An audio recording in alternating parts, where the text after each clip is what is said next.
మన ప్రభువును రక్షకుడైన యేసుక్రీస్తు శుభనామమున ప్రియదేవుని సంగమా ప్రియదేవుని బిడ్డలారా మరోదయకాల సమయం దేని వాక్యం ధ్యానించుకున్నాను. ముందుగా ప్రార్థన చేసుకుందాం. ప్రార్థన.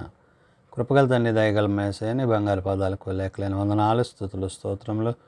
గతించిన రాత్రి అంతా నీ రేఖల చాటుని కాచి కాపాడి సంరక్షించిన దేవ, ఉదయకాల సమయం సజ్జులు లేఖను చేరి ప్రార్థించుండగా వాక్యమైనడు వాక్యం ద్వారా నాతో మాతో మాట్లాడి మీరే మహిమగంత ప్రభావాలు పొందమని యేసునామమున అడుగుచున్నాం తండ్రి.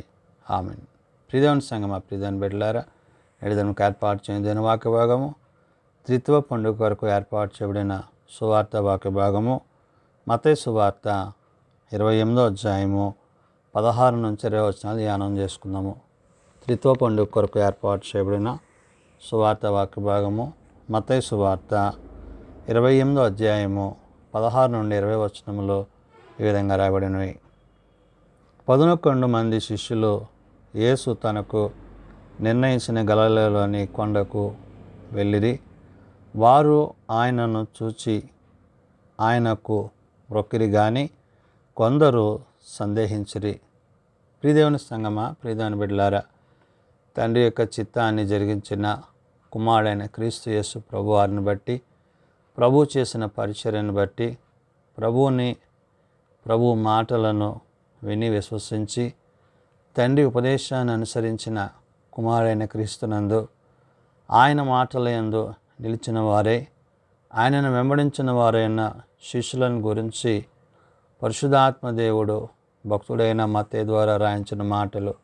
అవును, సర్వలోకమునకు సర్వ సృష్టికి సువార్తను ప్రకటించవలసిన బాధ్యతగా తండ్రి తన కుమారుని ఈ లోకానికి పంపించి మరణంలో నుండి జీవములోనికి మానవులమైన మనల్ని నడిపించి ఏ ఉపదేశములు అయితే తండ్రి తన కుమారుని ద్వారా మనకు తెలియజేశారో ఆ యొక్క ఉపదేశములను బట్టి ఆయన యందు విశ్వాసం ఉంచి ఆయన మాట చొప్పున ఆయన చిత్త ప్రకారము ఎవరైతే జీవించేవారై ఉంటారో వారు తండ్రితోనూ కుమారునితోనూ పరిశుద్ధాత్మతోనూ సదాకాలము జీవించేవారై ఉంటారు.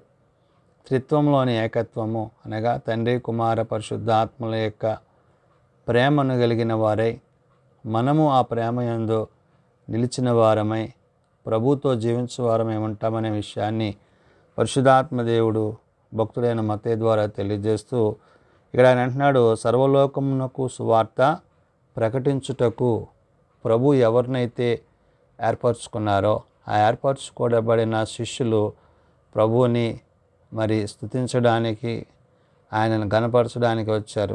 ఆ సందర్భంలో ఇక్కడ భక్తుడైన మత్తయి రాసిన మాటలు మనం చూసినట్లయితే 11 మంది శిష్యులు యేసు తనకు నిర్ణయించిన గలిలయలో కొండకు వెళ్ళిరి. 12 మంది శిష్యులలో ఇస్కరియోతు యూదా ప్రభువుని విడిచిన వాడిగా, తప్పిపోయిన వాడిగా, తాను దేవుని యొక్క చిత్తాన్ని అనుసరించక దూరమైన వాడై ఉన్నాడు. అయితే ఈ యొక్క 11 మంది శిష్యులు కూడా ప్రభు నిర్ణయించిన ఆ యొక్క ప్రదేశానికి, ప్రాంతానికి, అందుకని అంటున్నాడు 11 మంది శిష్యులు యేసు తమకు నిర్ణయించిన గలిలయలోని కొండకు వెళ్ళిరి అంటున్నాడు. యేసు ప్రభు ఏదైతే తన శిష్యులకు నిర్ణయించారో, అంటే తండ్రి చిత్తాన్ని జరిగించిన కుమారుడు, కుమారుని చిత్తాన్ని జరిగించిన శిష్యులు, ఈ శిష్యులైన వారు ప్రభు చిత్తాన్ని జరిగిస్తూ ప్రభు మాటకు లోబడి వాళ్ళందరూ కూడా గలిలయలోని కొండకు అక్కడికి వెళ్ళినట్లుగా ఇక్కడ పరిశుద్ధాత్మ దేవుడు మత్తయి ద్వారా రాయించిన మాటలు. వారు ఆయనను చూచి ఆయనకు మొక్కిరి గాని కొందరు సందేహించిరి. ఇక్కడ వెళ్ళిన ఈ 11 మంది శిష్యులే కాదు, కొందరు ప్రభువుని వెంబడించిన వారు కూడా ఉన్నారు. అయితే ఇక్కడ ఎవరైతే ప్రభువుని వెళ్ళి చూచారో, అయితే చూచిన వారిలో కొందరు ఆయన విషయంలో సందేహాలు కలిగి ఉన్నారు. ఏమని? ఆయన వెంబడించడంలో వారు వెనుతిరిగారు కాబట్టి వారు ప్రభువుని వెంబడించక వెనుదిరిగిన వారై ఉన్నారు. అందునిమిత్తం ఇక్కడ పరిశుద్ధాత్మ దేవుడు రాయించిన మాట, వారు ఆయనను చూచిరి ఆయనకు మొక్కిరి గాని అంటున్నాడు. అంటే ప్రభువును చూశారు, మొక్కారు, కానీ కొందరు సందేహించిరి అంటున్నాడు. అంటే ప్రభువు మీద, ప్రభు పరిచర్య మీద, తండ్రి యొక్క ఉద్దేశాన్ని అనుసరించడంలో వారు వెనుకబడి ఉన్నారు కాబట్టి వారి హృదయమందు ఆయన చిత్తాన్ని జరిగించక వారు వెనుదిరిగిన వారై ఉన్నారు. అయితే ఈ 11 మంది శిష్యులు ప్రభు తనకు అప్పజెప్పిన బాధ్యత ఏదైతే ఉందో ఆ బాధ్యతను నిర్వర్తించడానికి వారు సిద్ధపడి ఉన్నారు. తండ్రి చేత, తండ్రి ద్వారా కుమారుని యందు విశ్వాసం ఉంచి పరిశుద్ధాత్మ చేత నడిపింపులో భాగంగా వీరు పరిచర్యలో పాలుభాగస్తులయ్యారు.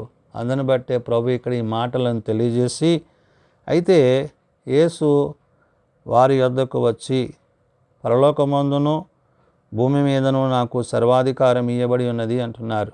ఎవరైతే ప్రభువును విశ్వసించి అంగీకరించి ఆయనను తమ హృదయాల్లో చేర్చుకుని తండ్రి చిత్తాన్ని జరిగించడానికి సిద్ధపడి ఉన్నారో వారిని ఉద్దేశించి ప్రభు ఇక్కడ వెనుదిరిగిన వారిని బట్టి కాదు కానీ వెంబడించు వారిని బట్టి ప్రభు ఇక్కడ చెప్తున్న మాట ఏంటంటే, యేసు వారి యొద్దకు వచ్చి పరలోకమందును భూమి మీదను నాకు సర్వాధికారం ఇవ్వబడి ఉన్నది అంటున్నారు.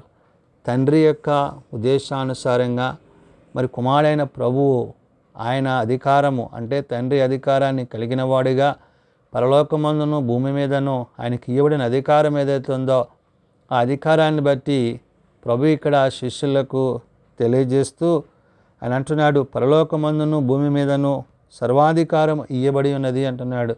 ఆ బాధ్యతను ఆ యొక్క సమస్తమైన పనిలో ఆయన ఏ విధంగా అయితే పాలుభాగస్తుడయ్యాలో ఆ విధంగా ఇప్పుడు ప్రభువు శిష్యులకు చెప్తున్న మాట, కాబట్టి మీరు వెళ్ళి సమస్త జనులను శిష్యులనుగా చేయుడి. అంటే పరలోకమందును భూమి మీదను ప్రభువుకి ఏ విధమైతే అధికారం ఉందో ఆ అధికార బాధ్యతని ప్రభు తన శిష్యులకు అప్పచెప్తున్నారు.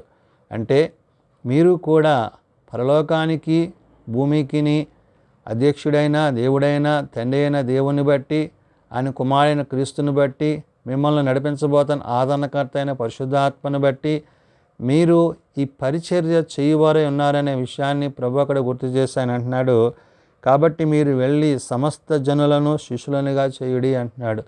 ఎవరైతే ప్రభువుని అంగీకరించక ఆయనకు దూరస్తులై ఉన్నారో, ఎవరు ప్రభువుని ఇంకను దేవుని వాక్యమును కానీ విశ్వసించక దూరమై ఉన్నారో వారితో మీరు అంటే దేవుని గూర్చిన మాటలను, తండ్రి గూర్చిన మాటలను, ప్రభు వారికి తెలియజేసిన మాటలను తెలియజేయవలసిన ఆ సువార్త పరిచర్య ఏదైతే ఉందో, సత్యవాక్యం ఏదైతే ఉందో అది వెల్లడిపరచుటలో మరి శిష్యుల యొక్క పాత్రని ఇక్కడ ప్రభు ఉద్దేశించారు. కాబట్టి ఇక్కడ ప్రభు అంటున్నారు, మీరు వెళ్ళి సమస్త జనులను శిష్యులనుగా చేయుడి, తండ్రి యొక్కయు కుమారుని యొక్కయు పరిశుద్ధాత్మ యొక్క నామములో వారికి బాప్తీసం ఇచ్చుచు అంటున్నారు. అంటే మీరు వారిని శిష్యులుగా చేసిన తరువాత వారు తండ్రి నామాన్ని బట్టి, కుమారుని నామాన్ని బట్టి, పరిశుద్ధాత్మ నామాన్ని బట్టి అంటే త్రిత్వములో ఏకత్వాన్ని కలిగిన హృదయాల చేత, వాక్యము చేత, ఉపదేశముల చేత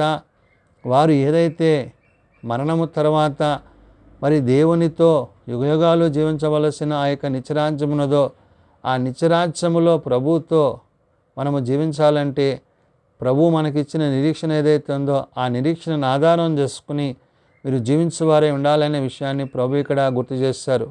కాబట్టి ఆయన అంటున్న మాట, తండ్రి యొక్కయు కుమారుని యొక్కయు పరిశుద్ధాత్మ యొక్క నామములో వారికి బాప్తీసం ఇచ్చుచు అంటున్నాడు. అంటే పునర్జన్మ సంబంధమైన స్నానము, మరణములో నుండి జీవములోనికి కొనుపోబడుతూ ఆత్మయందు నిలిచిన వారై ప్రభువు యొక్క ప్రత్యక్షతని కలిగిన వారే ప్రభువు ఏదైతే తండ్రి ఉద్దేశాలను వారికి తెలియజేశారో వాటి యందు జీవించేవారై ఉండాలనే విషయాన్ని ప్రభు అక్కడ గుర్తు చేసి, నేను మీకు ఏ ఏ సంగతులు ఆజ్ఞాపించితినో వాటినన్నిటినీ గైకొనవలనని వారికి బోధించెను. ప్రభువు తండ్రి ఉద్దేశాన్ని, తండ్రి ఉపదేశాన్ని ఎలాగైతే ఆయన అనుసరించి మరి శిష్యులకు ప్రజలకు ఆయన అందించారో ఆ విధంగా నేడు ప్రభు చెప్తున్న మాట, తండ్రి కుమార పరిశుద్ధాత్మ పేరున వారికి బాప్తీసం ఇచ్చి వారికి ఉపదేశం చేయమంటున్నారు. ఏమని? నేను మీకు ఏ సంగతులను ఆజ్ఞాపించితినో వాటిని గైకొని వలనని వారికి బోధించెను. ఏదైతే వారు గైకొనాల్సి ఉన్నదో, వారు గ్రహించవలసినదో, వారు ఎరగవలసినదో, వారు తెలుసుకోవలసినదో ఆ విషయాలను వారికి తెలియచేయండి అని చెప్పి ప్రభు ఇక్కడ గుర్తు చేస్తున్నారు. అందుకనే నేను మీకు ఏ సంగతులను ఆజ్ఞాపించుతునో వాటినన్నిటినీ గైకొనవన్నీ వారికి బోధించుచు, ఇదిగో నేను యుగ సమాప్తి వరకు సదాకాలము మీతో కూడా ఉన్నానని వారితో చెప్పాను. ప్రభు అంటున్నాడు, నేను యుగ సమాప్తి వరకు సదాకాలము మీతో ఉన్నాను అంటున్నారు. అంటే ఏంటి? ఆయనతో పాటు మనము ఉండాలి. తండ్రితో ఆయన ఏ విధంగా అయితే ఉన్నాడో, ఆయన యందు విశ్వాసం ఉంచిన ఆయన శిష్యులైన వారు కూడా ప్రభుతో, పరిశుద్ధాత్మతో, తండ్రితో ఆ విధంగా ఆ నిత్యరాజ్యములో నివసించువారై ఉండాలని ప్రభు ఇక్కడ తెలియజేస్తున్నారు. కాబట్టి మనము ఇహమందును పరమందును ప్రభుతో, పరిశుద్ధాత్మతో, తండ్రితో ఏకాత్మ కలిగిన వారమై, ఏకహృదయం కలిగిన వారమై, త్రిత్వంలోని ఏకత్వాన్ని కలిగిన వారమై మనము సదాకాలము ఆయనతో జీవించేవారమై ఉండాలని ఉదయకాల సమయమున భక్తుడైన మత్తయి ద్వారా పరిశుద్ధాత్మ దేవుడు తెలియజేస్తున్నాడు. కాబట్టి నేను మీకు ఏ ఏ సంగతులను ఆజ్ఞాపించుతునో వాటినన్నిటినీ గైకొనవలనని వారికి బోధించను. ప్రభు తెలియజేసింది, తండ్రి ఆయనకి తెలియజేసింది, ఇవన్నీ కూడా ఏది కూడా మరి వాటన్నిటినీ మీరు ప్రజలకు తెలియజేసి వారు సత్యంలోనికి నడిపింపబడి మరణంలో నుండి జీవంలోనికి కొనుపోబడి వారి బాప్తీసం సంబంధమైన పునర్జన్మ సంబంధ బాప్తీసం కలిగి క్రీస్తునందును, తండ్రి యందును, కుమారుని యందును జీవించువారై ఉండాలని ప్రభు ఇక్కడ గుర్తు చేసి, ఇదిగో నేను యుగ సమాప్తి వరకు సదాకాలం మీతో కూడా ఉన్నానని వారితో చెప్పాను. కాబట్టి ప్రభు సదాకాలము మనతో ఉండివాడు కాబట్టి, ఆయన వాగ్దానం చేసి ఉన్నాడు కాబట్టి, వాగ్దానం చేసిన వాడు నమ్మదగిన వాడు కాబట్టి, మనం ప్రభువుని బట్టి, పరిశుద్ధాత్మని బట్టి, తండ్రిని బట్టి నిత్యము ఆయన సన్నిధిలో ఆయనను స్తుతించువారిగా, ప్రార్థించువారిగా, ఆయన తిరిగి రెండవ రాకడలో ఆయన వచ్చినప్పుడు ఆయన ఎదుర్కొన్న వారిగా ఉండాలని ఉదయకాల సమయమున భక్తుడైన మత్తయి ద్వారా పరిశుద్ధాత్మ దేవుడు పలుకుతున్న మాటలు ప్రార్థన చేసుకుందాం. ప్రేమ నమ్మకం కలిగిన మా తండ్రి, కృప కలిగిన దేవ, అవును నాయన, నిన్ను బట్టి నీ మాటను బట్టి మేము జీవించుటకు, నడుచుకున్నటకు, ప్రవర్తించుటకు మాకు నేర్పించండి. తండ్రి ఉద్దేశాన్ని అనుసరించి అయ్యా తండ్రి మీకు అనుగ్రహింపజేసిన మాటలను, ఉపదేశములను మీరు ఆనాడు నీ శిష్యులకు తెలియజేసి వారి ద్వారా నాయన సర్వలోకమునకు సువార్తను అందించి తండ్రి, కుమార, పరిశుద్ధాత్మల పేరున బాప్తీసం అనుగ్రహించి పునర్జన్మ సంబంధమైన బాప్తీసం కలిగి వాక్యమందును విశ్వాసమందును నీ యందు మహిమలో ప్రవేశించుటకు మా అందరికీ మీరు అనుగ్రహింపజేసిన ఈ గొప్ప ధన్యకరమైన నాయన కార్యాన్ని బట్టి వందనాలు. ప్రభువా, మేము నీతో కూడా సదాకాలము జీవించేవారమై ఉన్నాం కాబట్టి నీ యందును నీ వాక్యమందును నిలిచిన వారమై, నీ ఆత్మయందు జీవించేవారమై నేడు మమ్మలను నడిపిస్తున్న ఆదరణకర్త అయిన పరిశుద్ధాత్మని యొక్క సహాయము చేత నీ సత్యమును అనుసరించి జీవించుటకు మాకు నేర్పించండి. బలహీనలను బలపరచునైనా, రోగులను స్వస్థపరచునైనా, హాస్పిటల్స్ వద్ద ఎండ వద్ద ఉన్న వారిని ముట్టి లేవనెత్తండి. తమ ప్రియులను పోగొట్టుకున్న కుటుంబాలను ఆదరించండి. జన్మదినాలు, వివాహ దినాలు, అయకుడికల కుటుంబాలను ప్రత్యేకపరచండి. చిన్నబిడ్డలు, యవనులు, పెద్దలు, వృద్ధులు ప్రతి వారిని వారి వారి తరగతులు చొప్పున ఆశీర్వదించి దీవించండి. ప్రభువా, నేడు దిన పరిచర్యలో, సేవలో, నేడు సబాతు నీ యొక్క సన్నిధిలో నిన్ను సేవించుటకు, ప్రార్థించుటకు మా అందరికీ నీ కృప దయచేయమని, వాక్యమైనదో వాక్యం ద్వారా మా అందరితో మీరే మాట్లాడి మహిమ పొందమని, ఈ దినదీమలతో నింపమని యేసునామం నడుచున్నాం తండ్రి, ఆమెన్. పరలోకమందున మా తండ్రి, నీ నామం పరిశుద్ధపరచబడుగాక, నీ రాజ్యం వచ్చుగాక, నీ చిత్తం పరలోకమందు నెరవేర్చినట్లు భూమి మీద నెరవేరుగాక. మా నిధనాలను మాకు దయచేయము, మేము అపరాధం చేసిన వారిని మేము క్షమించిన ప్రకారం మా అపరాధములను క్షమించము, శోధనలో ఏకాదశులను తప్పించము. రాజ్యము, శక్తి, మహిమ నిరంతరము నీవేనవి తండ్రి, ఆమెన్. మన పరమ తండ్రి అయిన దేవుని ప్రేమ, ప్రభువైన యేసుక్రీస్తు కృప, పరిశుద్ధాత్మ నిత్య సహాయము నిరంతరము సదా తోడైండి సంరక్షించునుగాక. ఆమెన్.